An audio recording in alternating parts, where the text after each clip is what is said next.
ce qui se passe dans ce pays actuellement dañ ko war a def jàngat bu xóot. C'est pas quelque chose bu nga xamante ni pour man war nañu ko jàngat à la légère. C'est une très bonne leçon pour les étudiants en sciences politiques. Ce qui se passe depuis le début de Ousmane Sonko nekkee biri diggante primature jóge primature dem Assemblée nationale ak les lois yi muy bëgg a tëgg on a rejeté li nga xamante ni si on se rappelle loi yi nga xamante ni moom la conseil constitutionnel rejeté li ñu commencé def mooy di dugal par benn dugal nañ li nga xamante ni moom mooy déclaration de patrimoine mais Diomaye n'a pas laissé faire parce que Diomaye dugal na amendement ils ont accepté cet amendement ils sont obligés d'accepter cet amendement là ñu ñëw ñu ne dañuy contrôler les fonds spéciaux ñu dugalaat li nga xamante ni moom mooy amendement s'ils n'acceptent pas les amendements la constitution am na lu mu ci wax mooy li nga xamante ni moom moo xewoon on va tout simplement rejeter li nga xamante ni moom mooy cette proposition de loi parce que l'Assemblée nationale la constitution daf ne amendement yi nga xamante ni moom la gouvernement di indi rek moom la ñu war a amender moom la ñu war a accepter mais li xew pour man ci ni ma koy jàngatee dama koy jàngatee ci li Montesquieu di wax ci li nga xamante ni moom mooy la séparation et l'équilibre des pouvoirs xam nga dañuy wax souvent séparation des pouvoirs équilibre des pouvoirs mais Montesquieu daf ñu jàngal lu am solo muy la vertu c'est-à-dire la bonne gouvernance ñetti piliers ñoom ñoo ko yor la vertu l'équilibre des pouvoirs ak li nga xamante ne moom mooy la responsabilité la vertu mooy ñi nga xamante ne ñoom ñooy incarner le pouvoir kii incarner le pouvoir warta mën a nekk dafa war a am ay yenn vertu yi dafa war a am nu nga xamante ne ay jikko yu muy sàlloo mais l'équilibre du pouvoir moom moo ñuy mën a permettre li nga xamante ni moom mooy li Montesquieu di wax le pouvoir arrête le pouvoir arrête le pouvoir il faut que les pouvoirs soient équilibrés c'est pas intéressant ñuy xeex li nga xamante ni moom mooy la séparation des pouvoirs d'accord la séparation des pouvoirs baax na mais il faut que les pouvoirs soient équilibrés pour que le pouvoir puisse arrêter le pouvoir moom la Montesquieu di wax souvent mu ni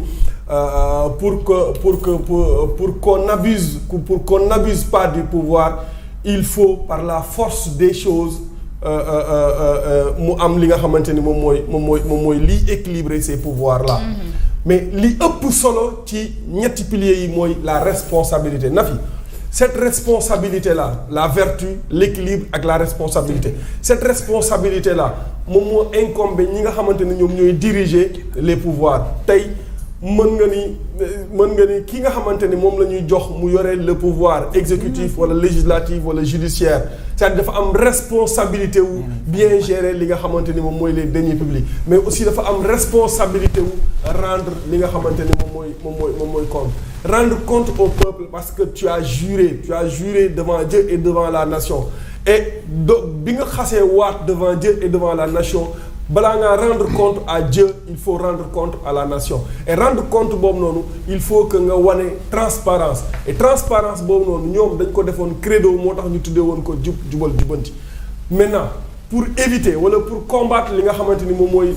l'absolutisme c'est-à-dire le pouvoir absolu il faut à un moment donné chaque pouvoir mën a arrêter l'autre pouvoir mooy lan mooy tey mënuñoo nekk ñu am quelqu'un bu nga xamante ni moom mooy Ousmane Sonko qui se dit président de l'Assemblée nationale bi mu nekkee à la primature mosuñu ko dégg na fi mu waxu contrôler les fonds politiques wala déclaration de patrimoine entrant et sortant bi mu ñëwee ba nga xamante ni mu ngi gérer le pouvoir législatif di war a légiférer foofu mu teg bët li nga xamante ni moom mooy les fonds politiques.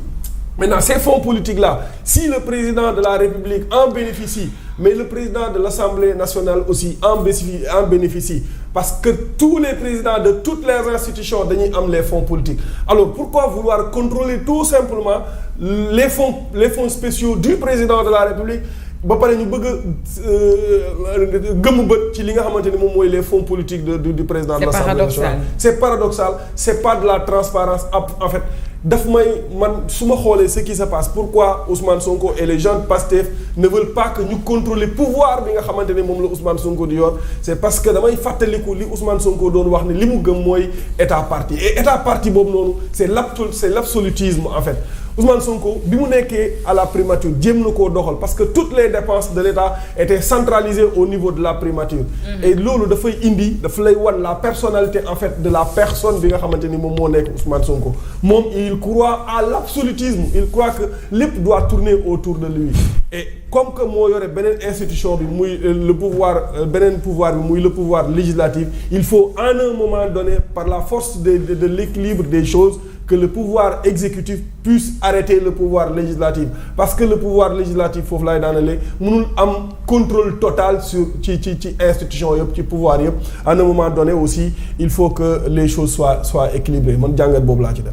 C'est important mais Mamadou aujourd'hui peut-être l'aversion wala inquiétude du Sénégalais wala di lamber seen xel mooy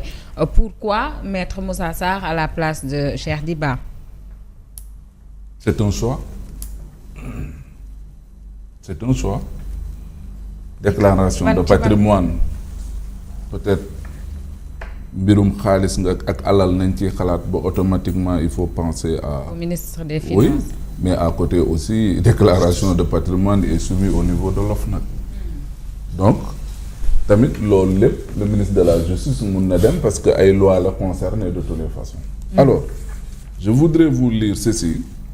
pour mën a argumenter ci mbir moom Ousmane Sonko dane ci livre solution bu mu bind nee na les fonds politiques sont en réalité des fonds de corruption politique et d'entretien de militants alimentaires. Donc dans ce cas il faut les supprimer. Dans le livre. boo demee ci page 95 Ousmane Sonko fu muy waxee ne réformer les fonds politiques ak ñoom seen ñëw revenir si pourquoi mu jàpp ne ces fonds c'est des fonds politiques yi nga xamante ne nii pour jënd ay nit la ak ay militants ba tax ne moom dafa jàpp ne dañ ko war a dindi moom moo ko bind Ousmane. léegi nag la mu bindoon dem ak li muy jëf tey dara àndu ci waroo nañ donc lañ ñuy jàng rek moom mooy Ousmane ak ay nitam lañ ñuy wax du dëgg ci ñoom képp amul leneen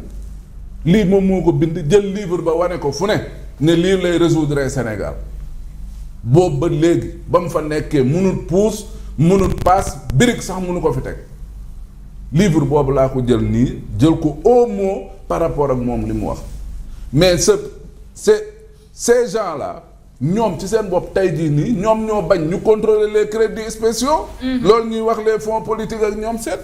mais pourquoi selon toi Mamadou. waaw mais parce que li ñuy woote du dëgg ci ñoom amul leneen loolu képp la ñuy woote du dëgg ci ñoom ay fen képp nañ doon wax ak di wax sénégalais lu dul dëgg loolu képp la amul leneen moo koy expliquer parce que lii ma la liiral nii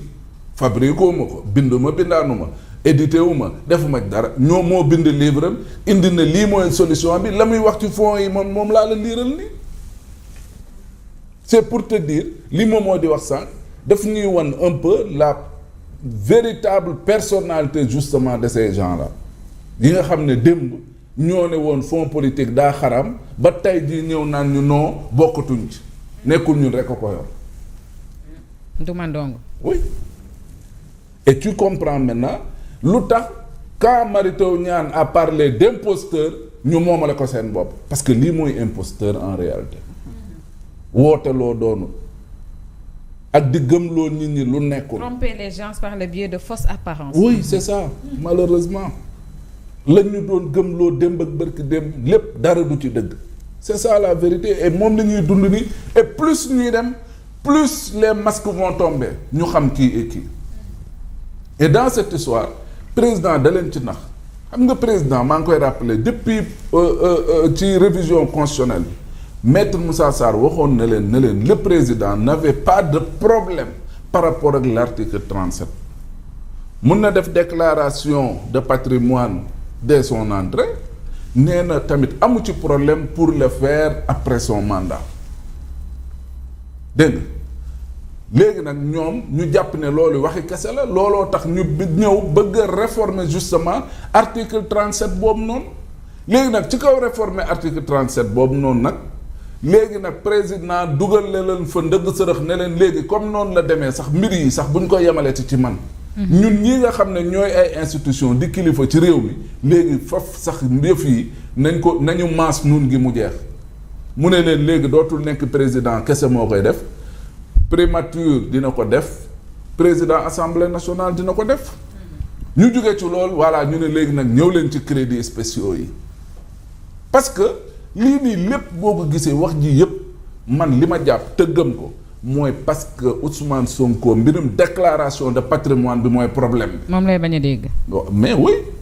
parce que wax ji moo di ne munoo nangu lii bañ lale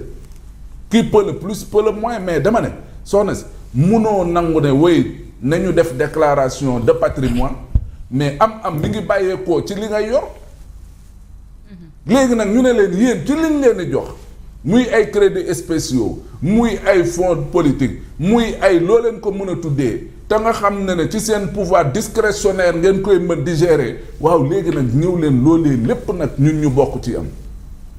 ci président xaj na nañ ko doon yemale léegi nag nañ ko def ci premier ministre def ko ci président assemblée gaa yi lànk ndaare ne loolu du fi am